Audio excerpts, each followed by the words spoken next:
जय श्री राम। वेदांत ज्योतिष बाय नमिता में आप सभी का स्वागत है। और आज मैं जो चर्चा का विषय आप लोगों के लिए लेकर आई हूँ, बंधन। हम लोग बंधन के घर को एक्चुअली कौन सा घर कहते आए हैं आज तक? 12th house. 12th हाउस कभी बंधन का घर रहा ही नहीं है। 12th हाउस तो आपको मुक्त करता है हर चीज से। उससे पहले का जो घर है ना, वो बंधन का घर है। वो घर कौन सा है? वो घर है 11th हाउस। क्यों है 11th हाउस? असल में हमें बंधन में डालता कौन है? सबसे पहला सवाल तो ये है। जो हमें बंधन में डालता है तो वही तो बंधन का कारक भी होगा। हम जो क्लासिक बुक्स में लिखे गई हैं उसमें जेल योग को बंधन का योग कहा गया है। लेकिन बंधन क्या है? जो चीजें हमें बांधती हैं, हमारी भौतिक जितने भी डिजायर्स हैं, ये सब हमें बांधती हैं। ये असली बंधन हुआ ना। जेल में गया व्यक्ति तो मुक्त हो जाएगा। क्यों मुक्त हो जाएगा? क्योंकि वहां बैठे बैठे बहुत सारे लोगों ने अपने जीवन को उन्हें समझने का मौका मिला है। कई सारे लोग जेल होके आते हैं, वहां से वो लोग सीख कर लाते हैं और अपने जीवन में सुधार करते हैं, और कई बार वहां से ही लोगों की मुक्ति का रास्ता खुल जाता है। लेकिन अगर हम इस 11th हाउस वाले बंधन में पड़ गए और इसने हमें जकड़ लिया तो मुक्ति बहुत मुश्किल है, फिर मुक्ति नहीं मिलती है। तो कौन सा बंधन है, कैसा बंधन है, इसकी मैं आपसे चर्चा करती हूँ। चर्चा करने से पहले अगर आपने अभी तक ये चैनल सब्सक्राइब नहीं किया है तो चैनल सब्सक्राइब कीजिए, क्योंकि जो मेरे ज्योतिष के वीडियोस हैं वो आपको मेरी प्लेलिस्ट पर ज्योतिषी चर्चा में आपको इस तरह के बहुत सारे वीडियोस मिलेंगे, जिसमें मैं बताती हूँ आपको कैसे हम अपने ग्रहों को ठीक कर सकते हैं। आप जिन चीजों के पीछे भागते हैं, बहुत सारे लोग जो आते हैं वो अनुष्ठान पूजा ये सब करानी एक अच्छी बात है, करानी भी चाहिए जीवन में, क्योंकि इससे सकारात्मक ऊर्जा हमारे जीवन में प्रवाह करती है। लेकिन कब? जब हमारे अंदर के ग्रह हम स्वयं ठीक करना जान जाए, उसके बाद इनको धन्यवाद देने के लिए कराना चाहिए। तो आज मैं बात कर रही हूँ आपसे बंधन के, बंधन हाउस, जिसे हम 11th हाउस, एकादश हाउस, इच्छा पूर्ति का घर कहते हैं। तो जब भी इस घर की दशा आती है, इस घर के साथ कोई विशेष लॉर्ड जुड़ा रहता है, तो ये हमें कैसा रिजल्ट देता है, इस पर मैं आपसे चर्चा करूंगी। क्या है कि हम इस हाउस को नरक का द्वार भी कहते हैं। क्यों कहते हैं? क्योंकि यही हाउस हमारा काम, क्रोध, लोभ, मैंने कहा था ना 6th हाउस में ये सब हैं। इसको बढ़ा कौन रहा है? इसे मल्टीपल कौन कर रहा है? इसको 11th हाउस बढ़ा रहा है, यही बढ़ाता है। अब ये हाउस अगर हमारे मन के घर के साथ जुड़ जाए, मन का घर कौन सा है? चौथा घर है। तो चौथे घर की युति और 5वें घर, 12वें, 11वें घर की युति एक साथ हो जाए, अब क्या हो गया? लोभ बढ़ा। लोभ दे कौन रहा है? लोभ दे रहा है हमारा मन, क्योंकि असली चीज जड़ कौन है? मन। मन ही तो सब चीजों के पीछे भागता है। मन को नियंत्रित कर लिया तो सब कुछ नियंत्रित हो जाता है। अब चौथा घर देखो किस चीज का है? चौथा घर है लग्जेरियस का, चौथा घर है प्रॉपर्टीज का, चौथा घर है आराम का, तो सुख का। तो ये इस चीज का लोभ देता है, और ये चीज का लोभ होते ही जब ये दोनों साथ होता है तो व्यक्ति इस चीज का लोभ करने लग जाता है। अब अगर इसी के साथ आपका 5th हाउस आ जाए तो क्या होगा? 5th हाउस आएगा। 5th हाउस हमारा किन किन चीजों का कारक है? 11th लॉर्ड और 5th हाउस की एक साथ अगर युति होती है, ये दृष्टि संबंध में रहते हैं, तो इस व्यक्ति को जो लोभ होगा वो ज्ञान का लोभ होगा। ये ज्ञान के पीछे इतना भागेगा, ज्ञान से ही इसको जीवन में बहुत सारी चीजें प्राप्त हो जाएंगी। देखिए इतना अच्छा है कि जो ज्ञान जब चाहे तब चाहे प्राप्त कर सकता है, लेकिन उस ज्ञान का लोभ ही इसको जकड़ लेगा, इसको मुक्त नहीं होने देगा, क्योंकि इसके अंदर क्या चाहत हो गई, मैं ये ज्ञान भी प्राप्त कर लूं, मैं वो ज्ञान भी प्राप्त कर लूं। ये ज्ञान सीखने से ज्यादा प्राप्ति के लिए इसके अंदर भाव आ गया। अब इसके बाद ये भाव किस चीज का है? संतान का। सपोज किसी व्यक्ति की संतान नहीं है, बहुत लंबे समय से उसको संतान नहीं हुई, और इसने इच्छा व्यक्त की कि मुझे संतान चाहिए, और जब इसको संतान भाव के स्वामी की दशा आई, 11th लॉर्ड की दशा आई, तो इसको संतान मिली, और उसी संतान ने इसका जीना बुढ़ापे में हराम कर दिया। इसने संतान जो है इसको ऐसी मिली कि संतान ने इसको बुढ़ापे में वो तारे दिखा दिए जो तारे इसने जीवन में कभी नहीं देखे थे। यानी कि लास्ट में इसको ये कहना पड़ा कि ऐसी संतान से तो अच्छा मैं बिना संतान के था। ये 11th हाउस है। देता सब कुछ है, बांध देता है, लेकिन अब क्या था कि इसका वहां पर जिसने इतना दुख दिया, इसका 11th लॉर्ड के साथ 12th भाव भी था, 5th हाउस भी था, 12th भी था और 11th भी था। क्या हुआ, 11th की दशा आई तो दशा ने इसको संतान दी। अब जब बच्चा बड़ा हुआ तो 12वीं की दशा चल गई, उसी बच्चे ने, उसी संतान ने इसको मुक्त कर दिया और इसने संतान के लिए ये बोल दिया कि इससे बेहतर होता मैं बिना संतान के रहता, यानी कि संतान को त्याग करके इसे मुक्ति जग गई। ये ज्योतिष का कमाल है। ज्योतिष बेहद सुंदर है। हमारे ग्रहों के दशाओं के अनुसार ही हमारी इच्छाएं जागृत होती हैं, लेकिन जब हम ज्योतिष को समझने लगते हैं, जब हम ज्योतिष के अनुसार अपने ग्रहों को समझने लगते हैं, तो ज्योतिष हमारे जीवन को बेहद खूबसूरत महका देता है। अब डिपेंड करता है कि हम ज्योतिष को सिर्फ धन कमाने के लिए सुनते हैं, पद प्राप्ति के लिए सुनते हैं, या ज्योतिष एक खूबसूरत आध्यात्म का द्वार है। अगर हम इसे आध्यात्म के द्वार की तरह सुनते हैं तो ये हमारी आध्यात्मिक जागृति करा देता है और जीवन में हमें हर चीज परोस के हमारे हाथ में रख देता है। लेकिन जब हम इस पे भौतिक जीवन में भागते हैं तो फिर काफी कुछ हम लोगों को नुकसान भी उठाना पड़ता है, क्योंकि कई सारे डिजायर्स हमारी ऐसी होती हैं जो हम करते तो हैं लेकिन वो पूरी नहीं होती हैं, और पूरी नहीं होती हैं तो हम उसके पीछे भागते हैं, और इतना भागते हैं कि जब उसकी दशा आती है, वो हमें मिलती है, तो फिर हम दुखी रहते हैं।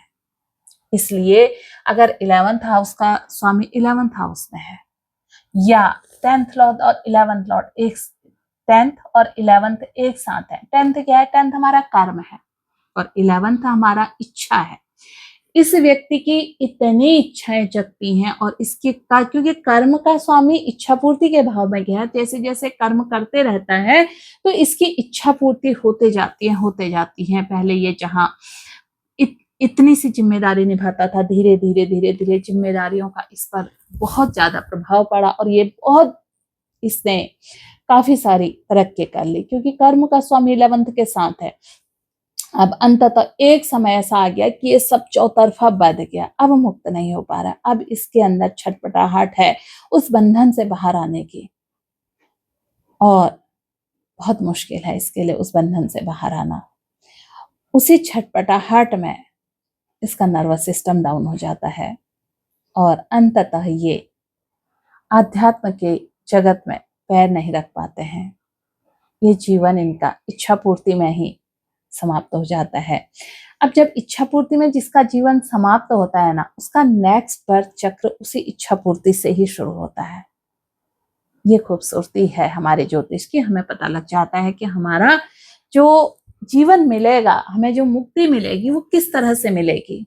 इसके लिए ज्योतिष के पास कोई नहीं आता है, क्योंकि ज्योतिष में जो लोग पूछने आते हैं ना, वो ये पूछने आते हैं पद प्राप्ति, धन प्राप्ति, करियर, शादी, विवाह, इन सब के लिए ज्योतिष है। मुक्ति के लिए हमें कैसे हम आध्यात्म की तरफ को कदम रखें, कैसे हमें इसमें उन्नति मिलेगी, कैसे हम चीजों को समझें, इसके लिए नहीं आते हैं। अब अच्छा, दूसरी चीज बताऊं, अगर जैसे मैंने आपको बताया 11th लॉर्ड के साथ 5th लॉर्ड हमारा प्रेम का भी है, ठीक है। अब अगर आपने ये इच्छा जगाई सांसारिक जगत में, आपको किसी व्यक्ति से ऐसा प्रेम हुआ कि वो प्रेम आपके बंधन बन गया। अब आपने उससे मुक्त होने के लिए, जब तक वो व्यक्ति आपको तोड़ेगा नहीं, आप मुक्त नहीं होंगे। लेकिन यही प्रेम अगर आपको ईश्वर से हो गया तो सोचिए कितना खूबसूरत है। प्रेम में अंतर है। जहां आपको ये सांसारिक जगत से हुआ तो आपको मिला तो बहुत कुछ, लेकिन कष्ट भी मिले। लेकिन जब यही प्रेम आपको ईश्वर से हो गया और उस स्तर तक हुआ, तो ईश्वर से आपको वो सब कुछ मिल गया। इस सांसारिक जगत में तो आपने चीजें प्राप्त करी ही करी, लेकिन उस आध्यात्मिक जगत में जब आप मुक्त होकर आपकी आत्मा जाती है, वहां भी आपको प्राप्ति होती है। अब हम बात करें अगर इसमें 11th लॉर्ड और 6th लॉर्ड। 6th लॉर्ड क्या है? 6th लॉर्ड हमारा काम, क्रोध, लोभ, मोह, मद, मत्सरी, अहंकार। मैं यही इसी की बात कर रही थी अभी। अगर हमारा अहंकार बढ़ जाता है, 6th और 11th एक साथ हुए, तो ऐसे व्यक्ति का बहुत अहंकार बढ़ता है। ऐसे व्यक्ति के अंदर बहुत ही ज्यादा ईर्ष्या भाव आ जाता है, बहुत ज्यादा। तो अगर आपके ये चीजें सही हैं तो इनकी ईर्ष्या ही इनको खा जाती है और बहुत सारे रोग इनको, क्योंकि ये रोग का भाव भी है ना, 11th हाउस उसको क्या कर देगा, मल्टीपल कर देगा, हर चीज को बढ़ा रहा है वो आपके ईर्ष्या होगी, आपको अहंकार आएगा तो शत्रु मल्टीपल हो जाएंगे, ईर्ष्या और अहंकार आ गया, शत्रु बढ़ गए तो क्या होगा, आपका जो रोग है ना वो भी मल्टीपल होकर बढ़ जाएंगे। तो ये बहुत ज्यादा एक तरह से खतरनाक कॉम्बिनेशन है 11th का और 6th का जो कॉम्बिनेशन है या जो युति है, इसको आपको चेक करना पड़ेगा। आज अभी मैंने आपको फर्स्ट का भी नहीं बताया, जो मेरे छूटे हुए हैं उनको मैं नेक्स्ट वीडियोस में बताऊंगी। आज मैंने आपका 4th लॉर्ड लिया, 5th लिया, 6th लिया, 10th लिया, खुद 11th लिया। जाते जाते एक चीज आपको और बताऊंगी, 9th है तो 9th हाउस किसका है, 9th हाउस है गुरु का और 9th हाउस है पिता का। 11th हाउस का लॉर्ड और 9th हाउस का लॉर्ड एक साथ है, दृष्टि संबंध में है, राशि परिवर्तन में है।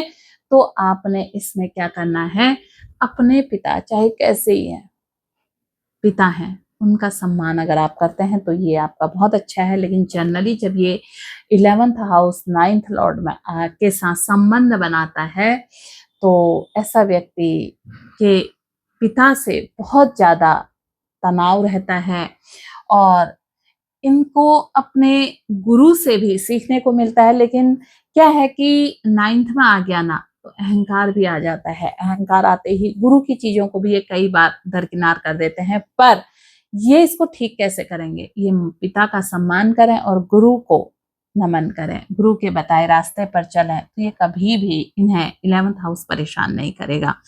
तो ये था हमारा आज का कि 11th हाउस हमारा बंधन है या हमें ये खोलता है, और 11th हाउस ही हमें बांधता है, 11th हाउस ही हमें खोलता है। क्यों? क्योंकि जो बांधता है वही खोलता है, जो बांधेगा वही खोलेगा। 11th हाउस बांधेगा भी, यही आपको खोलकर 12वें घर के पास भेजेगा भी। तो कितनी खूबसूरत है ज्योतिष, कितना अच्छी एस्ट्रोलॉजी है, लेकिन हमने इसको कैसा बना दिया कि डरा दिया लोगों को, भटका दिया रास्ते से। जबकि अगर आप 11th हाउस की आपको दशा चली, माना आपका 11th हाउस का स्वामी शनि है, शनि की आपको महादशा है और इसमें आपका जो 5th हाउस है वो आपका शनि सूर्य है, शनि में सूर्य का अंतर आ जाएगा। हो सकता है बहुत सारे लोग आपको इसमें डरा दें क्योंकि शनि और सूर्य का आपसे संबंध ठीक नहीं है, लेकिन इसको आप इच्छा पूर्ति को आप बदल दें। आप यहाँ पर लोगों से प्रेम करने के बजाय अब प्रेम ईश्वर से कर लें। आप संतान को केवल अपने कर्तव्य के अनुसार चीजें सिखाएं। आप ज्ञान शास्त्रों का लेना शुरू कर दें और उस ज्ञान को लोगों में बांटना शुरू कर दें, तो आप कभी आपको 11th हाउस नहीं बांधेगा। अब आपने क्या करा, प्रेम करा संसार के किसी ऐसे व्यक्ति से उस टाइम पीरियड पर, और संतान से बहुत सारी अपेक्षाएं लेकर अपने को जकड़ लिया, संतान के पीछे पड़ गए, और उसके बाद चीजें, नई नई चीजें, कैसे धन प्राप्ति हो, कैसे ये हो, कैसे मैं समाज में ऊंचा स्थान करूं, इनकी आप किताबें पढ़ने लग गए, इस तरह के ज्ञान लेने लग गए लोगों को बताने के लिए, क्योंकि उसके ठीक सामने लाभ का भाव 11th हाउस ही तो है। अपने आप को बड़ा दिखाने के लिए अपने ज्ञान से, तो अहंकार जग गया, यहाँ आप परेशान रहेंगे, कुछ भी हासिल नहीं होगा। लेकिन ठीक कितने आसानी से फिर आप उपाय कराते रहिए, कुछ नहीं होगा उन उपायों से। लेकिन आपने प्रेम करा ईश्वर से, जब आपको 11th और 5th हाउस की दशाई अंतरदशाई, प्रेम करा ईश्वर से, संतान को पाला जरूर लेकिन अपेक्षाओं में नहीं बंधे, ज्ञान आपने लिया शास्त्रों का और लोगों को बिना बात के आप लोगों को बताने लगे। अभी जैसे मैं आपको बता रही हूँ, कुछ नहीं ले रही आपसे, लेकिन ये चीज आपको दे रही हूँ। अब जितने लोग भी मुझसे सुन रहे हैं तो उनका ज्ञान भी बढ़ा है, ये एक तरह से निःशुल्क ज्ञान है, मेरा अध्ययन है और मैं आपको देने आ रही हूँ, है ना। तो जब हम इस तरह का करते हैं तो फिर हमें ना 11th हाउस बांधता है, ना हमारी संतान हमें जकड़ती है, और ना हमें प्रेम बांधता है। क्यों? क्योंकि प्रेम ईश्वर से हो गया। 11th हाउस में हमारा जो 5th हाउस संतान का था, उससे हमने केवल अपने कर्तव्यों की पूर्ति करी, अपेक्षाएं नहीं रखी, और ज्ञान लिया, जो ज्ञान लिया उसे हम निःशुल्क बांट रहे हैं। यही तो है हमारा 5th हाउस। और ये 11th हाउस, 11th हाउस असल में देने का है। और जब हमें देना आ जाता है, वो चाहे प्रेम हो, प्रेम भी एक देने की चीज है। कहाँ दे पाता है हम लोगों को प्रेम? निस्वार्थ प्रेम कौन दे पाता है किसी को? किसी से मेरा कोई मतलब नहीं है, लेकिन मैं उसे प्रेम दे रही हूँ, उसकी चीजों को ठीक करने की कोशिश कर रही हूँ, तो ये निस्वार्थ प्रेम ही तो है। और जब आप इस निस्वार्थ प्रेम को देने लग जाते हैं, तो 5th हाउस तो ऑलरेडी आपका ठीक हो गया। 5th ठीक हुआ तो 11th भी ठीक हो गया। तो इसने आपको मुक्त कर दिया। मैं इसी मुक्ति की बात कर रही थी।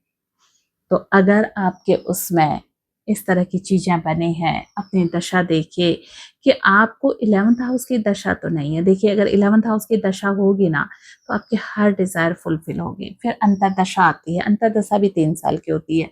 तो क्या 11th हाउस की अंतरदशा है, तो भी आपकी चीजें काफी हद तक ठीक हो जाएंगी। बस अपनी सोच को इस तरह से रखिए कि मैं इस सृष्टि में इस प्रकृति को देने के लिए आई हूँ या आया हूँ। जहां हमारी ऐसी सोच हो जाती है, वहां हमें सब कुछ प्राप्त हो जाता है। तो आज इतना ही। अभी जो हाउस छूट गए हैं, उनको नेक्स्ट वीडियोस में कवर करेंगे। अभी तक आपने चैनल सब्सक्राइब नहीं किया है, तो आप चैनल को सब्सक्राइब कीजिए, लाइक कीजिए, शेयर कीजिए। फिर मिलती हूँ मैं एक नए वीडियो में नई जानकारी के साथ। तब तक आप सभी को जय श्री राम, नमस्कार, धन्यवाद।